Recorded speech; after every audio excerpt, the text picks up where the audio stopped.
इंद्री के रविदास मंदिर में बहुजन समाज पार्टी व इनेलो गठबंधन होने के पश्चात पहली मीटिंग हुई। विधानसभा चुनाव में समझौते में जो भी उम्मीदवार होगा उनका दोनों पार्टी पूर्ण रूप से सहयोग करेगी। उम्मीदवार बसपा का हो या इनेलो का। कार्यक्रम की अध्यक्षता इनेलो हल्का प्रधान इंद्री भारत मंडान ने की। इस मौके पर कई युवाओं ने इनेलो पार्टी को ज्वाइन किया। भारत मंडान ने पार्टी में आने पर उनका जोरदार स्वागत किया। कार्यक्रम में मुख्य अतिथि के रूप में बहुजन समाज पार्टी के प्रदेश सचिव सोहन अम्बेडकर ने मुख्य रूप से शिरकत की। बसपा व इनेलो पार्टी के नेताओं ने उनका जोरदार स्वागत किया। इनेलो के हल्का प्रधान भारत मंडान ने कहा कि 10 साल से प्रदेश में बीजेपी की सरकार है। उससे पहले कांग्रेस का शासन रहा है, लेकिन प्रदेश में लगातार बेरोजगारी बढ़ती चली गई। रोजगार की तरफ किसी भी सरकार ने ध्यान नहीं दिया और आज तक इंद्री में किसी polytechnic college, ITI, medical college आदि पर ध्यान नहीं दिया गया, जिस कारण शिक्षा का स्तर लगातार गिरता चला जा रहा है और युवा विदेश की तरफ भाग रहे हैं। बहुजन समाज पार्टी के प्रदेश सचिव सोहन अम्बेडकर ने कहा कि जनता बदलाव का मन बना चुकी है और भाजपा के दिन लद चुके हैं। आज की जो मीटिंग बुलाई गई है, ये हमारी बहुजन समाज पार्टी और इंडियन नेशनल लोकदल की एक संयुक्त मीटिंग बुलाई गई है। इसमें हमारा एक दूसरे के साथ 1 to 1 हमारा आपस में भाईचारा, ये हमें पता लगे कि कौन वर्कर किस पार्टी से है, किस पद पे है, ताकि आने वाले चुनाव में जो कि 1 अक्टूबर को होने जा रहा है उसमें हम ज्यादा से ज्यादा बढ़कर भाग ले सके और अपने जो भी हमारा साझा उम्मीदवार होगा उसको खड़ा होकर ज्यादा से ज्यादा मतों से जितवा सके। क्या कुछ कहना चाहेंगे, जैसे लोकसभा चुनाव नजदीक है और उसकी तैयारी को लेकर पार्टी की तरफ से कितनी तैयारियां हैं?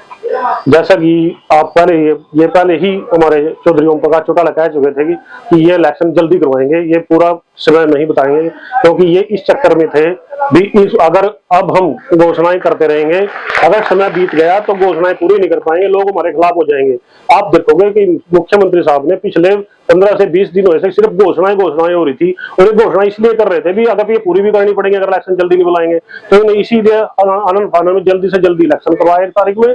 और उसकी तैयारी हमारी पहले से ही हमारे जो राष्ट्रीय अध्यक्ष और अब अभय चौटाला जी और ओम प्रकाश चौटाला जी, उन्हें पहले कह दिया था कि उन्होंने मीटिंग बुलाई थी सिरसा में आज से 8 दिन पहले भी, चुनाव पहले ही होंगे, आप पहले तैयारी कर दो। और हम तो उस दिन से ही अपने हल्के में लगे हुए हैं और तैयारी पूरी जोरों शोरों से। उम्मीदवार है अभी हमारी पार्टी से भी 2 से 3 नाम आए हुए हैं जो अभी हम कॉन्फिडेंस रखते गए हैं तो और दूसरी पार्टी के भी जो होंगे उनके पास हैं।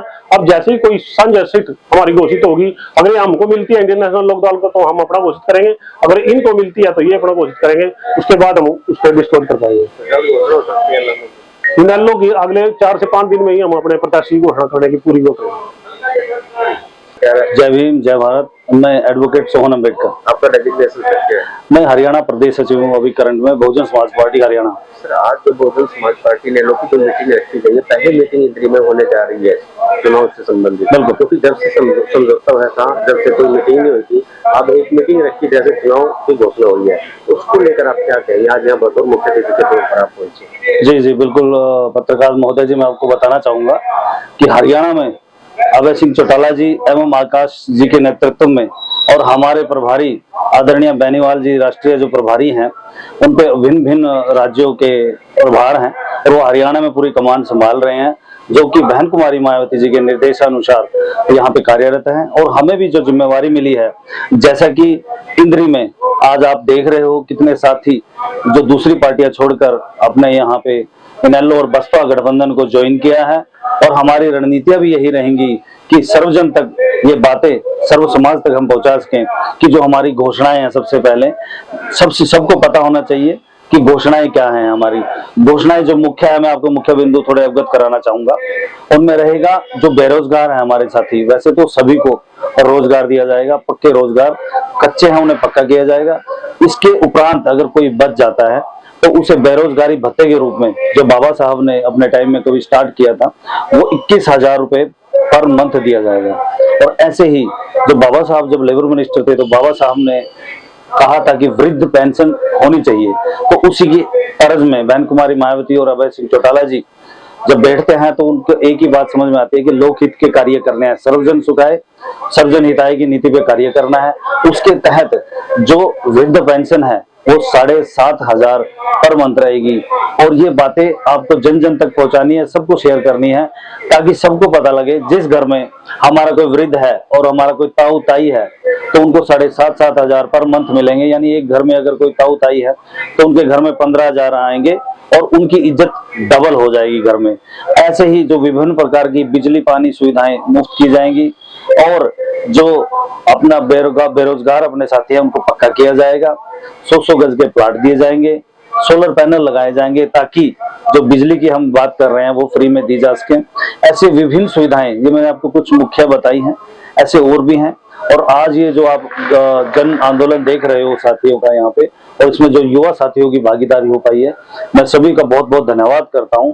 और पत्रकार महोदय जी, आपका भी मैं धन्यवाद करता हूँ कि आप हमारे बीच में समक्ष आए और आप हमारी बातें ये जन जन तक पहुंचाएंगे, इसके लिए मैं धन्यवाद करता हूँ। क्या कुछ उम्मीदवारों का क्या घोषणा की गई, कब तक घोषणा की जाएगी और क्या कुछ रहेगा इंद्री से साझा उम्मीदवार, क्या बीजेपी उसका बहुजन समाज पार्टी कर सकता है, इंडियन कर सकता है? जी जी जी, इसके बारे में ये जो अभी सरगर्मियां जो विधानसभा में एक गर्मी जोश बढ़ चुका है, क्योंकि चुनाव की घोषणा होते ही उम्मीदवार अपने घरों से निकल पड़ते हैं।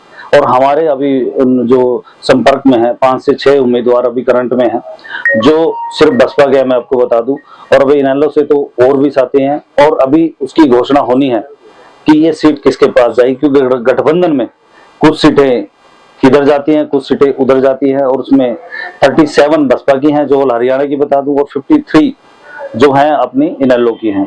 और ऐसे ही अब ये सीट गरमाई हुई है इंद्री की भी, क्योंकि जो अपने कश्यप साहब हैं वो कहीं ना कहीं पिछड़ चुके हैं इस मामले में। जो आज कल परसों जो रैली हुई इनकी, उसमें कुछ भीड़ नहीं थी। ऐसी अन्य जो कांग्रेस के एक उम्मीदवार काफी हैं यहाँ पे, जो आपस में ही लड़के मर जाएंगे। आपने अच्छी तरह पता है कि जो परसों कुमारी शैलजा और उदय भान जी के बीच में जो झड़प हुई है सभा के अंदर, ये आपको समझनी होगी कि इनके आपसी मनमुटाव इन्हें खत्म कर देंगे। और हाँ, उम्मीदवारों की लड़ी लगी है पत्रकार महोदय जी, बस हमें घोषणा करनी है और जिस दिन घोषणा होगी उस दिन क्या, अभी से मैं बताता हूँ आपको, हम जीत में हैं और जीत के ही रहेंगे। प्रभारी यहाँ इंद्री हल का प्रभारी क्या कुछ कहना चाहेंगे आप? यहाँ इंद्री में जो आज मीटिंग हुई है और पूरी रूपरेखा यहाँ पर तैयार की गई है, और ऐसा सुनने में रहा कि आपको प्रत्याशी बनाया जा रहा है यहाँ पे। ऐसा है, मैं इंडियन नेशनल लोकदल का सिपाही हूँ और शुरू से ही मैं इंडियन नेशनल लोकदल का वोट डालता हूँ। मेरा परिवार सारा इंडियन नेशनल लोकदल से जुड़ा हुआ है। आने वाले समय में गठबंधन जिसको भी टिकट देगी, हम उसके लिए मेहनत करेंगे और गठबंधन जिसको भी यहाँ से प्रत्याशी बनाएगा उसको जिताकर हम विधानसभा भेजेंगे, जिससे चौधरी अभय सिंह चौटाला जी के हाथ मजबूत होंगे और वो प्रदेश के मुख्यमंत्री बनेंगे। और जैसे पहले ताऊ देवीलाल के टाइम में ताऊ देवीलाल की नीतियां से काम करते थे, इसी प्रकार चौधरी अभय सिंह चौटाला भी ताऊ देवीलाल की नीतियों पर चलते हुए इंद्री विधानसभा का पूरा विकास करेंगे। अगर आपको यहाँ से प्रत्याशी बनाकर भेजते हैं, हाँ, तो क्या क्या मुद्दे रहेंगे लोगों के बीच? यहाँ मुद्दे तो अनेक मुद्दे हैं। भ्रष्टाचारी बहुत जोरों पर है, चरम सीमा पर कह लो एक किस्म से, और बेरोजगारी बहुत है। लड़के जो नवयुवक लड़के हैं यहाँ से विदेश जाने के लिए मजबूर हो रहे हैं क्योंकि रोजगार नहीं है। इस सरकार ने बच्चों को पोर्टल बनाकर आइडिया पे उलझा दिया है। घर में से एक मेंबर तो कागजों के लिए ही खड़ा है कि उनके कागज ही पूरे नहीं हुए हैं, कभी कोई सीआईडी कभी कोई सीआईडी, उसी में उलझ रहे हैं। अपनी मेहनत मजदूरी के लायक भी नहीं छोड़ा उन्होंने। इस करके कहने का मेरा मतलब ये है कि इंडियन नेशनल लोकदल सरकार बनने पर ये सब आइडिया पाइडिया खत्म कर देंगे। जैसे पहले राशन कार्ड पे काम होता था, वही उसी राशन कार्ड पे पहले जैसे पहले होता था, ऐसे ही काम होगा।